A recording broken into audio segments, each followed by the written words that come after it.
Bonsoir, bienvenue dans cette vidéo.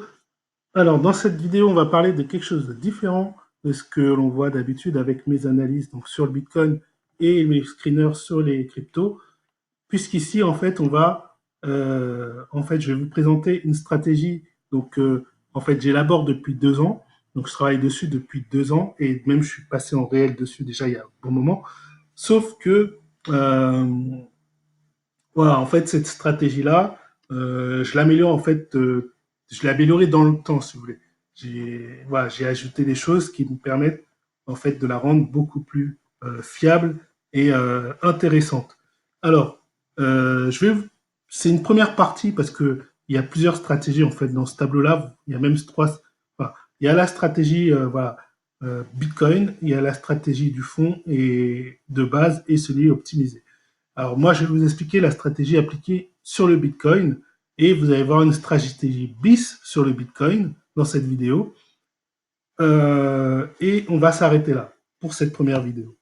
Déjà, à la fin de cette vidéo, j'aimerais bien avoir votre ressenti et que vous me disiez en fait ce que vous avez pensé donc de cette présentation et de cette stratégie. Est-ce que ça vous intéresserait donc après d'en savoir plus et pourquoi pas d'acquérir en fait donc cette stratégie à l'avenir qui, à mon avis, fera beaucoup de bien à votre portefeuille crypto.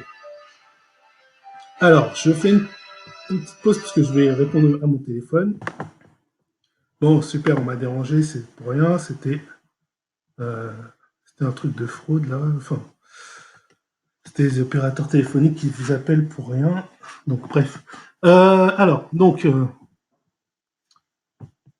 Voilà. Donc, j'ai démarré, donc, j'ai pris le septembre 2016. Pourquoi?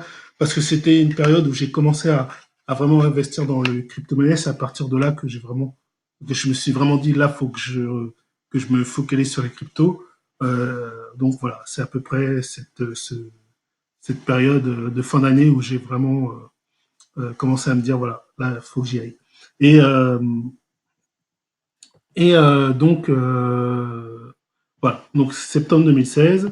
Donc, si on prend le Bitcoin, donc là, vous avez la colonne donc prix de départ. Donc, c'est le prix au début du mois, donc 623 dollars. Et en fin du mois, il est arrivé à 617 dollars.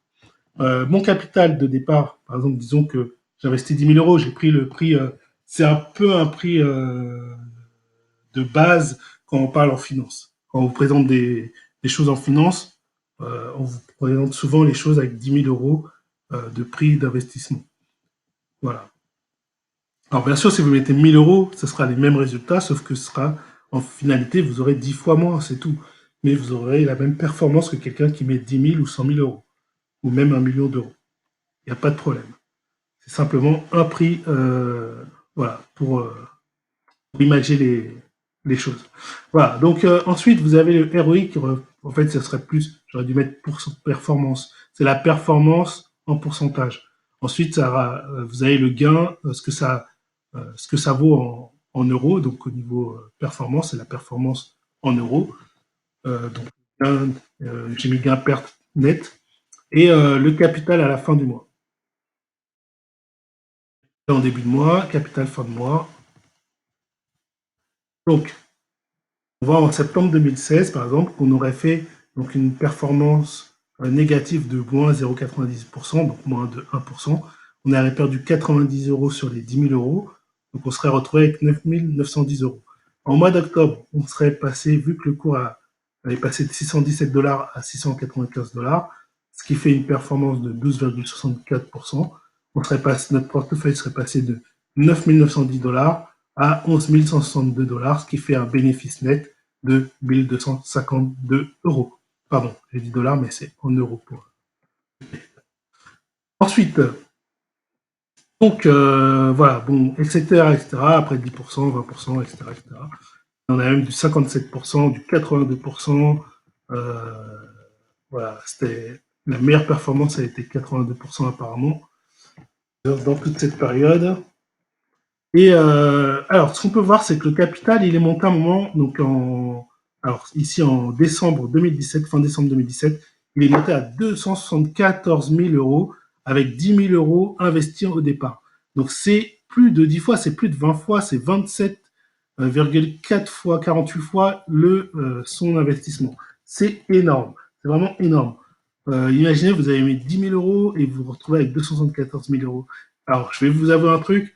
Moi, en décembre 2016, j'ai hésité à faire un crédit pour emprunter 10 000 euros et les mettre dans la crypto-monnaie. Je vous l'avoue. J'ai même fait la démarche en fait auprès de Boursorama, mais ils m'ont refusé parce que j'avais pas de fonds suffisants. Enfin bon, ils demandent des grosses couvertures. En fait, c'est parce qu'ils faisaient une opération à 0,95%. Enfin, le prêt c'était quasiment donné. Je crois même, je sais même plus. Enfin, c'était vraiment quasiment donné. C'était moins de 1% de remboursement par mois. Enfin, au niveau du taux d'intérêt. Donc c'est vrai que ça m'intéressait. Et puis finalement, bon, vu que ça a été rejeté, je me suis dit bon, c'est peut-être un signe, il faut peut-être pas que je prenne le risque. Et bon, finalement, j'aurais dû prendre le risque. Mais bon, des fois, on prend le risque et après, on se retrouve mal. Mais bon, voilà, c'est une occasion manquée que j'ai eue. Bref, ensuite, voilà, rien qu'en suivant le Bitcoin, j'aurais pu voilà, arriver à ça. Bien sûr, après, il y a eu le crash, comme vous le savez. Donc déjà, on est descendu à 145 000. Et au plus bas, en janvier 2019, fin janvier 2019, on a atteint 55 000 euros. Allez savoir si même pas pendant le courant janvier, c'est pas descendu à 50 000 euros.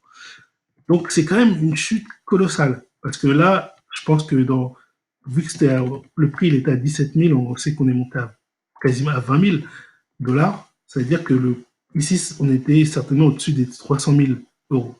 Donc, de 300 000 euros à 50 000 euros, c'est énorme. C'est vraiment énorme. Mais on sait que le Bitcoin, il a perdu plus de 85% à 90%. Je ne sais plus exactement le chiffre. Mais bon, c'était. Voilà, il a fondu comme neige au soleil. Et pendant ces mois-là, pendant ce crash. Et bon, bien sûr, après, ça a repris. Et on remonte quand même à 183 000 euros. C'est quand même pas mal. Mais imaginez que vous auriez été. Vous imaginez que vous auriez investi ces 10 000 euros. Vous seriez retrouvé en décembre 2007 avec 274 000 euros, enfin 300 000 euros même normalement. Imaginez que vous vous seriez dit, bah tiens, j'ai 300 000 euros, je vais laisser 200 000 euros et je vais prendre 100 000 euros pour créer une entreprise, j'ai un projet ou mettre en place un projet que j'ai, etc. Enfin, imaginons, bah, je vais prendre mon cas, par exemple, moi je fais de la location de véhicules entre particuliers. Et je me serais dit, bah tiens, je vais prendre 100 000 euros et je vais investir dans une flotte de voitures. Donc 100 000 euros, ça représente 20 voitures à 5 000 euros. Imaginons, j'aurais pris 20 voitures à 5 000 euros. Et imaginons que chaque voiture me génère 300 euros de bénéfices net. Voilà, c'est vraiment, j'ai pris à la louche. Voilà. Euh, et en plus, je parle en net. Hein. Je ne prends pas en compte, bien sûr, les frais, machin, les impôts, etc. Après, c'est vraiment juste pour vous imaginer les choses. Donc, j'ai pris 100 000 euros. J'ai 20 voitures qui me rapportent 300 euros par mois. Ça me fait 6 000 euros de revenus par mois. Ce qui fait 70 000 euros de revenus à l'année par mois. Avec 100 000 euros, j'ai réussi à faire 70 000 euros sur mon business. Et en attendant, le marché, lui, il a baissé, etc. Mais moi, j'ai à faire de l'argent à côté. Je me sers de l'argent que j'ai gagné dans les crypto-monnaies pour créer du business à côté et gagner de l'argent. Ça peut être investir dans l'immobilier, ça peut être créer sa propre entreprise, son propre commerce, enfin bref, peu importe. C'est simplement pour voilà, vous dire, voilà. Et vous avez l'autre cas où j'investis ces 10 000 euros, ça monte à 300 000 euros. Et bon, je me dis, non, moi, j'attends et tout. J'ai confiance en la crypto-monnaie, etc. J'attends. Et là, je vois que ça descend à. J'avais 100 000 euros, je descends à peu près à 50 000 euros. Vous imaginez psychologiquement comment c'est dur. Très, très dur. Imaginez qu'à ce moment-là, j'ai besoin d'argent. Imaginons même que j'ai besoin de 15 000 euros parce qu'il m'est arrivé une couille, je sais pas. Enfin, bref. On va même pas prendre le cas où j'ai besoin d'investir. Là, ce qui me reste, c'est même pas l'argent que j'aurais pu investir avec les 300 000 euros dans mon business. Et bien, 15 000 euros, si vous prenez 15 000 euros, il vous reste 40 000 euros. Et quand vous avez atteint 300 000 euros, je peux vous dire qu'il vous reste 40 000. Vous vous dites non, ça ne vaut pas le coup, je ne vais pas prendre 15 000 euros. Vous allez tout faire pour ne pas prendre 15 000 euros, je pense. Mais bon, bref, je veux dire, c'est pas entreprendre 15 000 euros parce que vous avez trop attendu et prendre 100 000 euros pour en plus enfin, faire des projets, même si c'est pour rembourser à un moment, vous avez 15 000 euros à rembourser, vous avez 300 000 euros, bon, voilà, vous prenez 15 000 euros, c'est pas grave. Vous êtes largement au-dessus, vous êtes à un niveau de vie déjà. Enfin, je veux dire, 300 000 euros, ça représente quand même quelque chose, une bonne somme. Vous savez que vous êtes plus trop loin du million, enfin, c'est plus rapide maintenant d'arriver au million. Bref, je veux dire, est-ce que ça aurait été pas, ça vous aurait pas intéressé plutôt de garder, de rester à ces niveaux-là, à rester à ces niveaux de 275 000 euros, 240 000, enfin, je sais pas, dans ces niveaux-là, même 145 000, au lieu de baisser à, 105, à 55 000 euros. Même si après, voilà, vous remontez, mais vous, même si vous remontez cet argent, vous en faites rien, en fait. Vous êtes bloqué avec, enfin, c'est de l'argent qui se cumule. Et après, je sais pas quel est votre objectif pour vous dire, ah tiens, bah, je vais retirer dedans, et je vais vivre un peu avec. Il y en a, ils attendent le million, il y en a, ils ont même atteint le million, ils n'ont pas fait. Enfin, je connais quelqu'un personnellement qui a atteint le million, qui a dépassé le million avec en crypto-monnaie, et il voulait pas retirer parce qu'il avait peur des impôts, machin, etc. Et après, ça a baissé tellement que, voilà, c'est dommage. Bref, après, je vais pas le critiquer, il a mieux géré que moi encore. Donc, je vais vraiment pas le critiquer. C'est pas une critique. C'était simplement un aparté. Donc, voilà. Moi, en fait, du coup, pendant ce temps, en fait, j'ai réfléchi, je me suis dit, mais qu'est-ce qui pourrait me permettre de sauver l'argent, en fait, quand on est en période de crash? Et ben, en fait, j'ai développé une stratégie, j'ai codé, en fait, même euh, un indicateur qui me permet, en fait, de me dire, voilà, bah là, c'est dans le rouge, je retire mon argent et voilà, et je sors du marché. Parce que là, on est en période dangereuse. Donc, c'est un indicateur qui va détecter les périodes à risque. Et là, je vous montre que la première version de cette méthode. La première version de cette méthode, déjà, donc voilà, donc les débuts sont pareils, hein, jusqu'au mois de avril 2018, où là, donc, en fait, c'est au mois de mars 2018, ça passe dans le rouge. Donc, pour avril 2018, je ne n'investis plus dans les crypto-monnaies, je retire tout ce que j'ai, je le mets soit en euros, par exemple sur Coinbase, sur Kraken, ou je le mets en dollars ou en USDT sur un exchange. Voilà, bref, on s'en fout. Le tout, c'est de sortir du mode crypto-monnaie. Et là, donc je me retrouve, pendant que les performances montent, descendent, mais baissent. Moi, mon portefeuille ne bouge pas, 109 000 euros, je garde 109 000 euros. Et après, quand le signal redevient vert, il me dit, bon, bah, c'est bon, tu peux réinvestir dans la crypto. Et ben, je rentre donc en mai 2019. Il m'aurait dit, voilà, tu peux rentrer avec tes sous, 109 000 euros, voilà, et j'arrive à 216 000 euros. Je suis pas très loin des plus hauts que j'avais eu. Je suis plus très très loin. Et voilà. Et alors que là, c'était les montagnes russes pendant ce temps, donc il est haut le cœur. Psychologiquement, c'est dur. Et en mai, au mois de mai, donc là, c'est ce que je disais, enfin, fin avril, 109 000 euros, fin mai, on arrive à 165 000 euros. Donc là, on était à 92 000 au lieu de 109 000 euros si on avait pu bloquer avec la stratégie. Ici, 140 000, on arrive à 183 000 euros au plus haut, alors que là, on est à 216 000 quand même. Donc c'est quasiment, je sais pas, je crois que c'est 40 000 euros à peu près, presque 50 000 euros de plus. Et voilà, donc alors, j'arrive.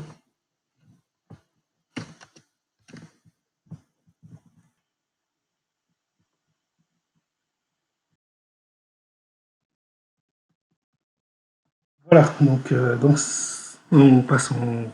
Voilà, donc vous avez vu, c'est plus intéressant encore, et ça nous permet donc de garder une bonne somme cash pendant les périodes de crash. Donc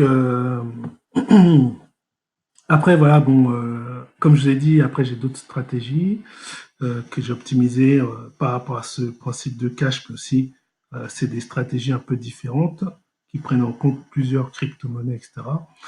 Euh, et donc pour la stratégie Bitcoin, donc on réalise quand même si on reste juste investi en Bitcoin, on a mis juste 10 000 euros en Bitcoin en septembre 2016, on a fait quand même une performance de 1357% à ce jour. Ah non, c'est pas normal, ça. J'ai pas dû faire la modif du ROI. Je vais le faire tout de suite et je vous...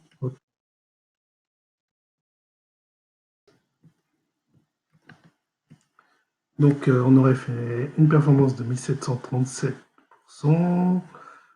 Et avec le modèle cache, on aurait fait une performance de 2069%.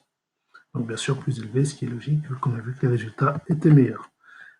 Voilà, voilà pour cette stratégie.